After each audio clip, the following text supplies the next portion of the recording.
Hello అండి, నేను మీ హరిత. Welcome to lights on food. ఈరోజు మరొక మంచి వంటకంతో మీ ముందుకైతే వచ్చేసాను. చాలా సింపుల్గా, ఈజీగా అమ్మ వాళ్ళు కానీ పాతకాలం నుంచి కూడా రొయ్యల కూర ఎలా చేసేవాళ్ళో నేను ఈరోజు మీకు అలా చూపిస్తానమాట.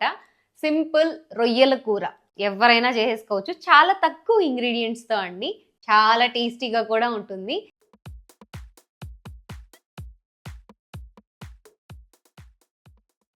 సో ఫస్ట్ అయితే మనకి ఈ రెసిపీకి కావాల్సిన ఇంగ్రీడియంట్స్ అని చూసేద్దాం. ఇక్కడ మనకి ఫస్ట్ కావాల్సింది రొయ్యలండి. నేనైతే ఇక్కడ పెద్ద సైజ్ తీసుకున్నాను. ఇవి ఒలిచిన తర్వాత 1 కేజీ వచ్చాయండి. వలచక ముందు డబుల్ ఉంటాయన్నమాట.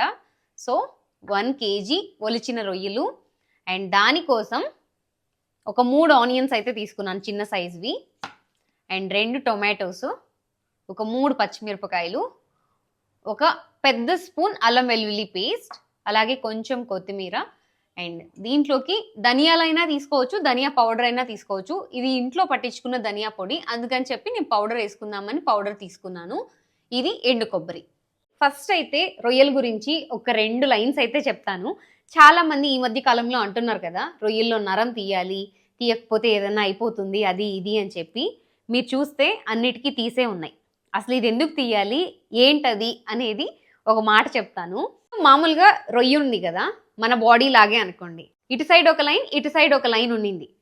ఈ సైడ్ లోపల ఏదైతే ఉందో మన వెన్నెముకుంటుంది కదా, స్పైనల్ కార్డ్, అదనమాట నర్వస్ సిస్టమ్. ఇటుపక్క పైన ఉంది చూసారా, అది మన స్టమక్ లాగా. ఇది రొయ్య పాచి అది తింటారు కదా ఫుడ్, అదంతా కూడా ఈ లైన్లో ఫామ్ అవుతుంది. అందుకని చెప్పి తీసేయమని చెప్తారండి. దీనికి తీస్తే మనకేదో ఆరోగ్యం వచ్చేస్తుంది, తీయకపోతే హెల్త్ బాగోకుండా పోతుంది, ఇదంతా ఏం లేదు. మెయిన్ రీజన్ దాని స్టమక్ అంటే వేస్ట్ ప్రోడక్ట్ అది, అందుకని చెప్పి తీసేయాలి అని అంటారు. అంతే, చాలా సింపుల్గా ఇలా కట్ పెట్టి తీసేసుకోవచ్చు, టూత్ పిక్ పెట్టి తీసేసుకోవచ్చు. ఈజీ అనమాట, పెద్ద ఏముండదు. ఈవెన్ ఒలిచే వాళ్ళకి చెప్పినా కూడా వాళ్ళు కూడా ఈజీగా తలకాయతో పాటు తీసేస్తారు. సో రొయ్యలు ఎవరెవరు తినకూడదు అనేది కూడా ఒక మాట చెప్తాను. ఎవరికైతే స్కిన్ ఎలర్జీస్ ఉంటాయి కదా, అలాంటి వాళ్ళు సీ ఫుడ్ తినకపోవడం మంచిది. అండ్ రొయ్యలు ఎవరికైతే బాడీ పెయిన్స్ ఎక్కువగా ఉంటాయో, లైక్ యూరిక్ యాసిడ్ ఎక్కువగా ఉన్నా, ఇన్ఫ్లమేషన్స్ ఎక్కువగా ఉన్నా, రొమటాయిడ్ ఆర్థరైటిస్ ఇలాంటివి ఎక్కువగా ఉన్న వాళ్ళు రొయ్యలు తింటే నొప్పులు ఇంకా ఎక్కువ అవుతాయి కాబట్టి తినొద్దు అని చెప్తారు. సో వీలైనంత చాలా తక్కువ తీసుకోండి ఆ పెయిన్స్ ఉన్న వాళ్ళు మాత్రం. రిమైనింగ్ అందరూ కూడా తినొచ్చండి. రొయ్య అనేది కూడా మంచి ప్రోటీనే, సీ ఫుడ్ కాబట్టి మంచిదే. సో ఇక ప్రాసెస్లోకి వెళ్ళిపోదాము. చాలా త్వరగా చేసేసుకోవచ్చు. అండ్ నేను ఇప్పుడు ఈ మందంగా ఉన్న బౌల్ అయితే వాడుతున్నాను. ఇది బిర్యానీ పాట్ అంటాము. చికెన్, మటన్, నాన్ వెజ్ కానివ్వండి, బిర్యానీస్కి అన్నిటికీ బాగుంటుంది. దీన్ని మనకి ఇండస్ వ్యాలీ వాళ్ళు పంపించారనమాట. ది ఇండస్ వ్యాలీ వెబ్సైట్లోకి వెళ్ళి కావాలనుకున్న వాళ్ళు బుక్ చేసుకోవచ్చు. ఇది స్టెయిన్లెస్ స్టీల్ అండి. వేరే వాళ్ళు షార్ట్స్లో చూసి అది అల్యూమినియం అన్నారు. ఇది అల్యూమినియం కాదు, స్టెయిన్లెస్ స్టీల్ ట్రైప్లై మెటీరియల్. కావాలి, కొనుక్కోవాలి అనుకుంటే కామెంట్ సెక్షన్లో పిన్ చేసి ఉంటానండి లింక్స్ అన్నీ కూడా. కావాలనుకున్న వాళ్ళు బై చేయొచ్చు. కొనుక్కునేటప్పుడు ది ఇండస్ వ్యాలీ వెబ్సైట్లోకి వెళ్ళి లైట్స్ ఆన్ ఫుడ్ 12 అనే కూపన్ కోడ్ యూస్ చేస్తే మన ఛానల్ తరపున ఎక్స్ట్రా 12% డిస్కౌంట్ కూడా వస్తుంది. సో కావాలనుకున్న వాళ్ళు అవసరమైతే కొనుక్కోవచ్చు. ఇప్పుడైతే కర్రీ స్టార్ట్ చేసేద్దాం. ఫస్ట్ బౌల్ పెట్టేసుకున్నాము. కొంచెం ఆయిల్ వేసుకుందామండి, కొంచెం చాలు. మనం ఫస్ట్ రొయ్యల్ని బాగా వాడ్చుకోవాలన్నమాట. అప్పుడే కర్రీలో వేస్తే టేస్ట్ బాగుంటాయి. డైరెక్ట్ కర్రీలో వేసేస్తే అంత టేస్ట్ ఉండవు. సో ఆయిల్ వేసుకున్న తర్వాత మనం నీట్గా క్లీన్ చేసుకున్న రొయ్యలు అయితే వేసేస్తున్నానండి.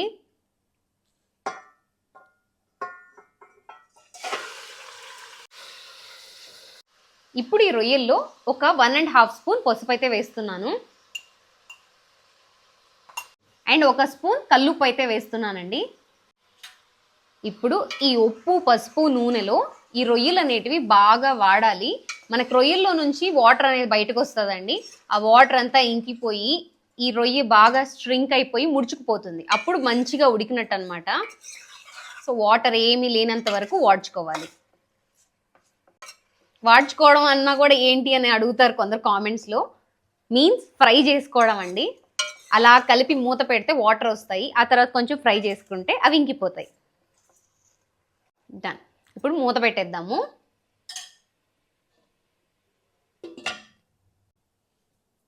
రొయ్యలు వాడడానికి ఒక 10 నిమిషాలైనా పడుతుందండి. మధ్య మధ్యలో ఒక్కసారి అలా కలుపుకుంటే చాలు. అండ్ వాటర్ వచ్చినప్పుడు కూడా ఒక్కసారి మీకు చూపిస్తాను. ఇంకొకటి ఏంటంటే మనం స్టోర్ చేసుకోవాలన్నా ఇలా వాడ్చి పెట్టుకుంటే రొయ్యల్ని స్టోర్ చేసి పెట్టుకోవచ్చు. అది కూడా ఒకసారి చెప్తాను ఎలాగో. రొయ్యలు వాడే లోపల మనం ఆనియన్స్, టొమాటోస్ కట్ చేసుకొని దానికి కావాల్సిన మసాలా అయితే ప్రిపేర్ చేసుకుందామండి. చెప్పా కదా 3 ఉల్లిపాయలు 2 టొమాటోలు కట్ చేసుకుంటున్నాను.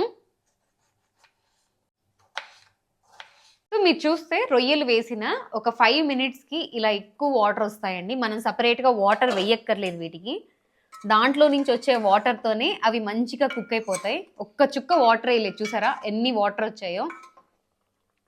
వాటర్ తగ్గుతున్నాయన్నప్పుడు కలుపుకుంటే చాలు, అడుగంటకుండా ఉంటుంది. ఉల్లిపాయలు అయితే కొంచెం చిన్నగా కట్ చేసుకున్నాను. అండ్ టొమాటోని మాత్రం సన్నగా పొడవుగా కట్ చేసుకున్నాను. ఇవి అయిపోయాయి కదా, ఇప్పుడు కూరలోకి మసాలా చేసుకుందాం. సో మనం తీసుకున్న ఎండు కొబ్బరిని అయితే మిక్సీలో వేసుకుంటున్నాను. ఇక్కడ ఎంత తీసుకున్నాను అని అంటే, ఒక కొబ్బరి గిన్నె ఉంటుంది కదా, ఒక హాఫ్ సైడ్, దాంట్లో హాఫ్ తీసుకున్నానండి. దీంట్లోకి ధనియా పౌడర్ యాడ్ చేస్తున్నాను. ఒక 4 స్పూన్స్ వరకు యాడ్ చేస్తున్నాను, ఫుల్ స్పూన్స్ అనమాట. 1 2 3 4. మీకు ఇంకా కొంచెం గ్రేవీ కావాలి అంటే ఇంకొక స్పూన్ కూడా యాడ్ చేసుకోవచ్చు. ధనియాలు అండ్ కొబ్బరి 2 పౌడర్ చేసి పెట్టేసుకోవాలి. ఇంతకుముందు పాతకాలంలో కూడా మన పెద్దవాళ్ళందరూ కొంచెం ధనియాలు, కొబ్బరి రోట్లో వేసి మంచిగా దంచి వేసేసేవాళ్ళు, అలా పొడి చల్లేసేవాళ్ళు. చికెన్ కానీ, మటన్ కానీ, ప్రాన్స్ కానీ ఇదే ప్రాసెస్లో చేసేవాళ్ళు ఎక్కువగా. సో చాలా టేస్టీగా ఉంటుంది పొయ్యి మీద వండితే. ఇప్పుడు సేమ్ ప్రాసెస్లో నేను ఈ రెండింటినే పౌడర్ చేసుకుంటున్నాను. ఇదిగోండి, ధనియాలు అండ్ కొబ్బరి బాగా మెత్తగా పట్టేసుకోవాలి, కొబ్బరి అంతా మెదిగేంత వరకు. మీరు నార్మల్ ధనియాలు వేసే పని అయితే లైట్గా రోస్ట్ చేసి వేసుకోండి. ఇది ఇంట్లో మనం కారపొడి పట్టిస్తాం కదా, ఆ మాదిరిగా మంచిగా ధనియాలను ఎండబెట్టి పట్టించిన పొడి కాబట్టి నేను డైరెక్ట్ వేసేసుకున్నాను. రొయ్యల్లో నీళ్ళన్నీ ఇంకిపోయాయండి, బాగా ఉడికాయి అన్నమాట మంచిగా. సో ఇప్పుడైతే ఈ రొయ్యల్ని పక్కన తీసి పెట్టేసుకుందాము. ఇందాక చెప్పా కదా రొయ్యలు ఎలా స్టోర్ చేసుకోవాలి అని చెప్పి. ఇలా వాడిన తర్వాత ఇంకొంచెం ఆయిల్ వేసుకొని బాగా ఫ్రై చేసినట్టు చేసుకున్నాం అనుకోండి, అప్పుడు మనం చల్లారబెట్టేసుకొని ఎయిర్ టైట్ బాక్స్లో ఫ్రీజ్ చేసుకుంటే మనకి 2-3 మంత్స్ అయినా కూడా ఫ్రెష్గా బాగుంటాయి. ఎప్పుడు కావాలంటే అప్పుడు కర్రీ చేసేసుకోవచ్చు అనమాట. లైక్ రొయ్యల బిర్యానీ కానివ్వండి, రొయ్యల కర్రీ, లేకపోతే రొయ్యల పికిల్ కూడా పెట్టుకోవచ్చు, బట్ కొంచెం కొంచెంగా కావాలనుకున్నప్పుడు. సో ఇప్పుడైతే నేను కర్రీ చేసేస్తా కాబట్టి మళ్ళీ ఇంకొంచెం ఆయిల్ వేయకుండా వాడ్చుకోలేదు. సో ఇప్పుడు కర్రీ స్టార్ట్ చేసేద్దాము. ఇలా వాడ్చుకున్న రొయ్యలతో త్వరగా కర్రీ చేసేసుకోవచ్చు. ఇక్కడ నేను రొయ్యలు వాడ్చుకున్న గిన్నెలోనే కర్రీ చేసుకుంటున్నానండి. మనకేం లేదు, జస్ట్ పసుపే కదా అంటుకో ఉండేది, అందుకని. ఇప్పుడు కొంచెం ఆయిల్ అయితే వేసుకుందాము. ఆయిల్లో పచ్చిమిర్చి వేసుకుంటున్నానండి, మనం కట్ చేసుకున్న ఉల్లిపాయలు. ఇప్పుడు ఈ ఆనియన్స్ మంచిగా వేగి లైట్ బ్రౌన్ షేడ్కి టర్న్ అవుతూ ఉంటాయి కదా, అప్పటి వరకు ఫ్రై చేసుకోవాలి. మరీ బ్రౌన్ ఆనియన్స్ అవ్వక్కర్లేదు, లైట్గా బ్రౌన్ షేడ్ టర్న్ అయితే చాలు. ఒక ఫుల్ స్పూన్ అల్లం వెల్లుల్లి పేస్ట్. ఈ అల్లం వెల్లుల్లి పేస్ట్ కూడా ఒక్క 2 సెకండ్స్ అలా ఫ్రై చేసుకున్నాము. ఇక మనం కట్ చేసి పెట్టుకున్న టొమాటోస్. ఈ టొమాటోస్ కూడా బాగా సాఫ్ట్గా మెదిగిపోయి ఇదంతా దగ్గరగా పేస్ట్ లాగా వస్తుందండి, అప్పటి వరకు ఉంచుకోవాలి. టొమాటో అయితే మెత్తగా ఉడికిపోయింది. ఇప్పుడు మనం వాడ్చి పెట్టుకున్న రొయ్యలు అయితే వేసేస్తున్నానండి. ఆల్రెడీ ఇందులో ఉప్పు, పసుపు వేసా కాబట్టి టొమాటోలో వేయలేదన్నమాట, మళ్ళీ చూసుకొని వేసుకోవచ్చు. ఒక్కసారి అలా కలిపేసుకుందాము. మనకి ఎంత కారం కావాలో అంత యాడ్ చేసుకోవడమే. ఇప్పుడు నేను ఒక 2 స్పూన్స్ యాడ్ చేస్తున్నాను ఫస్ట్. ఇప్పుడు ఈ కారం కూడా ఈ కర్రీలో ఫ్రై అవ్వాలన్నమాట.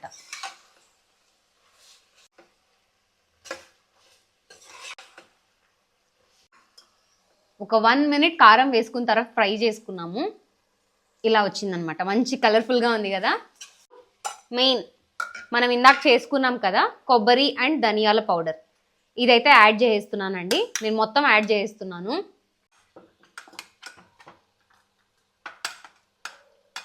ఒక 1-2 మినిట్స్ వరకు మంచిగా ఫ్రై చేసుకోవాలి. అప్పుడు రొయ్యలకు మంచిగా పడతాయి అన్నమాట. కొంచెం సిమ్లో పెట్టుకోండి, అడుగంటకుండా ఉంటుంది.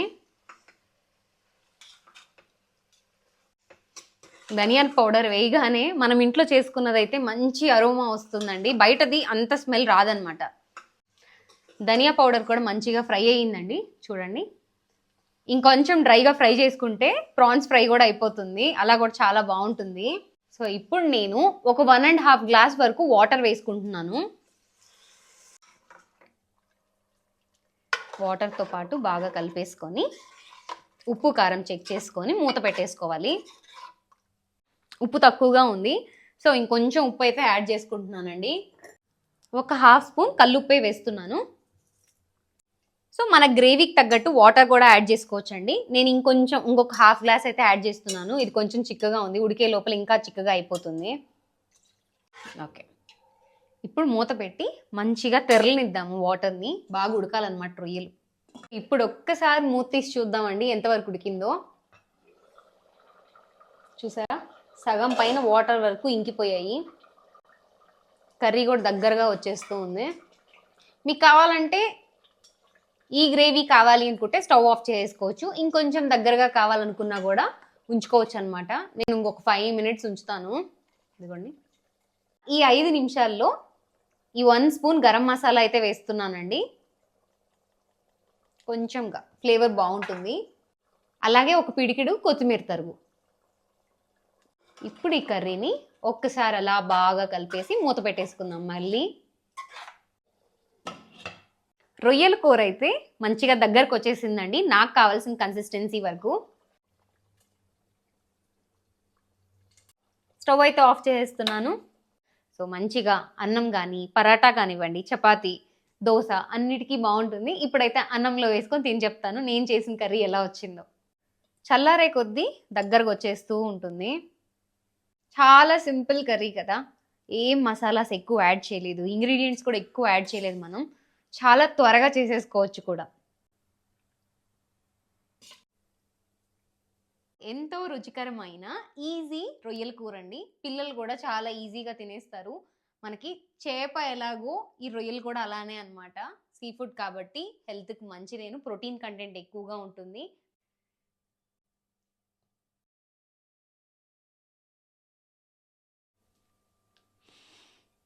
మంచిగా స్మెల్ వస్తుందండి. మనకి కట్టెల పొయ్యి మీద చేస్తే ఇలాంటి కూరలు ఇంకా టేస్టీగా ఉంటాయి. బట్ సిటీస్లో కదా, స్టవ్ పైనే చేసుకోవాలి.